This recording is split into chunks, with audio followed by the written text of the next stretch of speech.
Como en una escena de terror, hace 31 años aparecieron esparramados en la Universidad Libre de Barranquilla los cuerpos y los huesos de 50 indigentes que mataban a palo primero para venderlos después.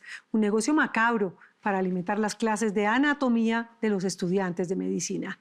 La nena Arrazola revivió con dos de los protagonistas esta masacre que aún deja sin palabras a todos los que la vuelven a escuchar. Los tipos mataban a los indigentes o basuriegos, como se denominaban en ese momento, mataban con disparos porque los vecinos luego testimoniaron que con frecuencia veían disparos, pero la muerte inicial era con un golpe, con una tranca, como se denomina en la costa. Así describe Humberto Mendieta, periodista barranquillero, la forma como fueron asesinadas 50 personas en la Universidad Libre de Barranquilla hace 31 años. Con una tranca, que no es otra cosa que un palo, un pedazo de madera gruesa y resistente, que con un solo golpe se puede perder la conciencia y en ocasiones la vida. Era un mercado de la muerte. Más bien la exposición del horror que así se vio hace 3 décadas en el patio de la Universidad Libre, donde fueron apilados cadáveres, esqueletos y restos humanos. Por eso el recuerdo de ese amanecer sombrío sigue merodeando en la memoria de los barranquilleros. No es una leyenda, ¿no? Es una historia cierta y podríamos calificarla de macabra. Macabra es el pico, porque es que a nadie se le ocurre pensar que dentro de una universidad podían asesinar a alguien. Se trató de la muerte de personas que estaban en unas condiciones precarias de la sociedad, que en ese momento, no de manera despectiva, sino se les llamaba así basuriegos y ahora se denominan habitantes de la calle. Fue una mañana de carnaval. Y esa madrugada las calles barranquilleras se paseaban personas disfrazadas de marimonda o de monocuco. Tampoco faltaba el parrandero empedernido y peleas de borracheras nocturnas. Por eso cuando este hombre llegó ensangrentado, mareado, con los ojos desorbitados, con la ropa rota, el policía que lo recibió en la estación pudo haber pensado que se trataba de un bailador arrebatado y peleonero. Este es un habitante de la calle, seguro que estaba mal vestido, pero además herido y sangrante.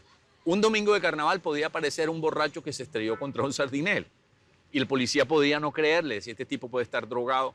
Y ahí hay que darle a la policía, primero, la capacidad de raciocinio para establecer que si era cierta la historia, que podía de entrada no creerse, y venir hasta el sitio de los hechos y pedir refuerzos. Era difícil creerle a Omar Hernández, pero era tan agobiante su relato y tan contundente en detalles que el policía le creyó.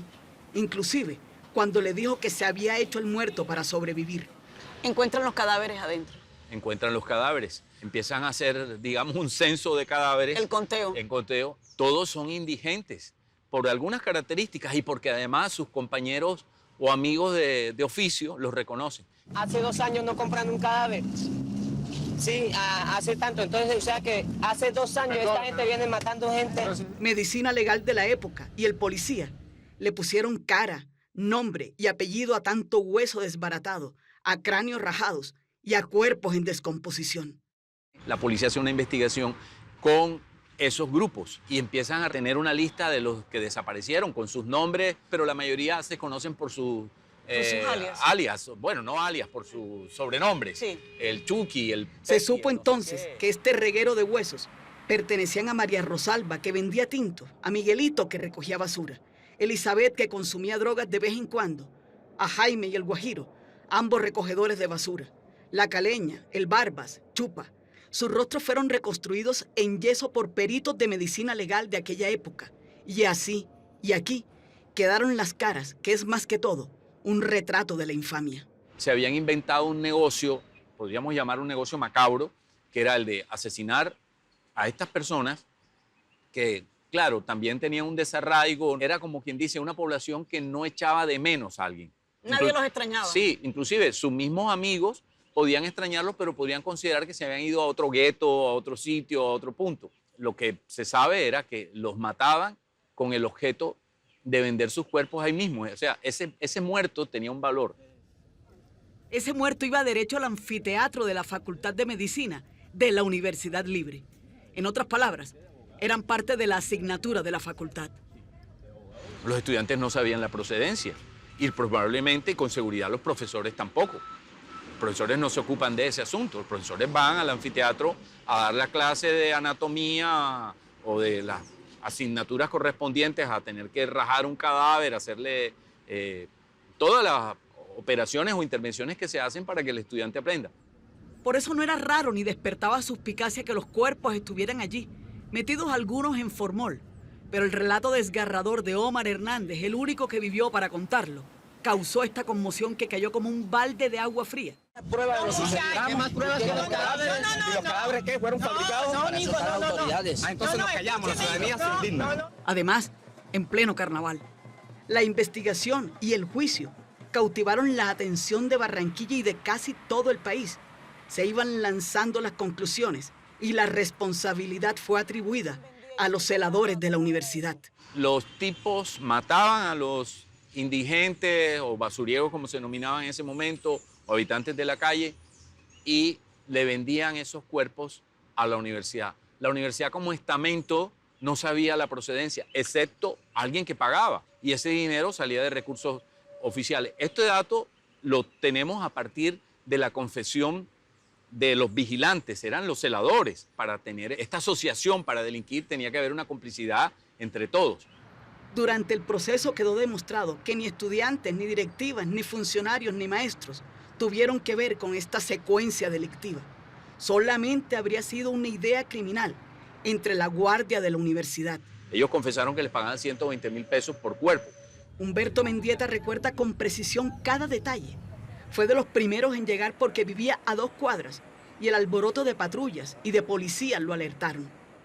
La investigación ocurrió en la mañana de un domingo de carnaval, cuando la ciudad estaba metida en la fiesta, pero eso no interrumpió la información que dio lugar a que los medios estuvieran dispuestos y la ciudadanía dispuesta. Ese día terminó la fiesta.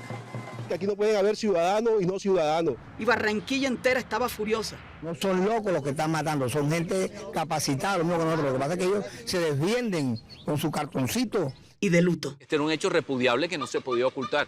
Surgieron teorías de todo tipo. Estos eran cadáveres ilegales. Cadáveres ilegales no porque el muerto fuera ilegal, sino por la forma como eran adquiridos. Porque, digamos, este era un mercado de la muerte. Y hasta se dijo que eran cadáveres vendidos por medicina legal. Director de medicina legal refutó esa afirmación porque no había ningún documento, ningún acta de entrega de cadáveres. No venían de medicina legal, pero ellos sí deambulaban por la avenida Olaya buscando basura y recogiendo desechos. Es quizás la avenida más larga que atraviesa la ciudad. O sea, por aquí derecho vamos a Cartagena. Aún hoy es frecuente que paseen por acá. Esto era Pasto. Las casas las tumbaron, las compraron para hacer la Plaza de la Paz. Nos sentamos al frente de la puerta, donde es muy probable que los recicladores hubieran entrado. El edificio de ladrillo se mantiene en pie y aún funciona parte de la universidad aquí. Por el frente pasa el Transmetro y se tiene vista completa de la Plaza de la Paz, llena de árboles, de bancas, un cais y fuentes de agua. ¿Por aquí entraban? Seguro que eran por aquí. Lo más seguro que fuese por aquí, por este lado, que es parqueadero de la universidad. Y aquí había una estación de gasolina y allá un gran taller inmenso de mecánica, media cuadra más o menos.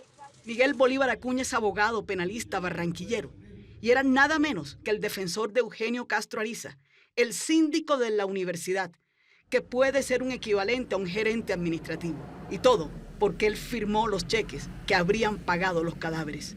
Logramos demostrar que los cheques que se giraban eran para problemas de la universidad. ¿Esos cheques que él giraba, los giraba a quién?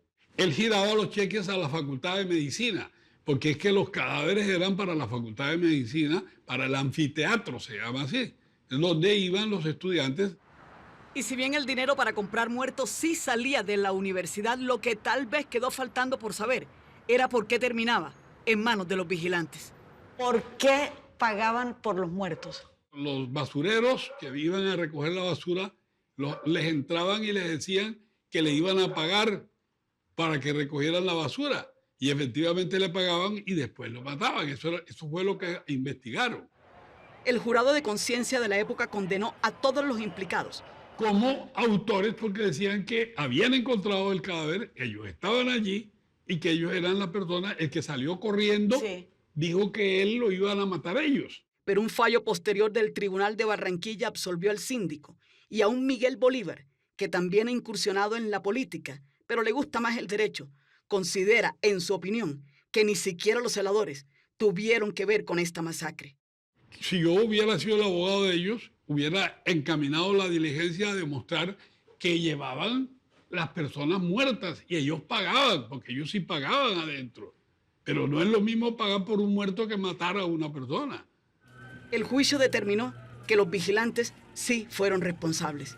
Y esos muchachos se quedaron condenados y Los ya. condenaron, Y ya. pagaron. Uno de ellos creo que murió en cárcel. Así terminó la historia de la Universidad Libre. Mendieta también siguió el hilo del proceso hasta la decisión final. Fueron condenados todos, ¿verdad? Fue un juicio afectado. Algunas personas fueron absueltas. Uno fue asesinado posteriormente en Ciénaga. Otro murió. Algunos quedaron absueltos. Otros fueron condenados. Es un mal recuerdo para todos.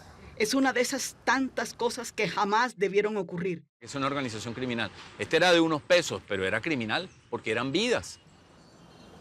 Pero allí está, anclado en la memoria de la ciudad, de Humberto Mendieta, de Miguel Bolívar.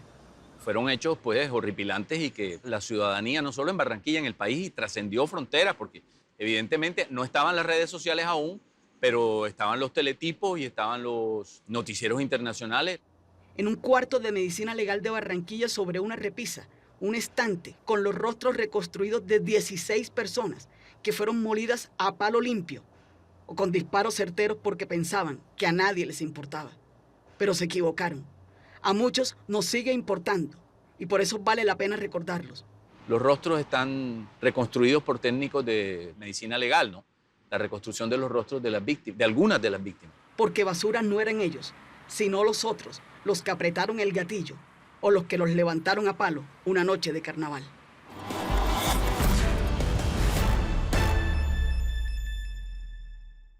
Los condenados por esta masacre estuvieron cerca de 13 años en la cárcel. Sin duda, un crimen que marcó a la ciudad de Barranquilla. Hola, los invito a que se suscriban a nuestro canal de YouTube aquí. Y si quiere ver alguna de nuestras grandes historias, es fácil. Haga clic aquí. Chao, nos vemos.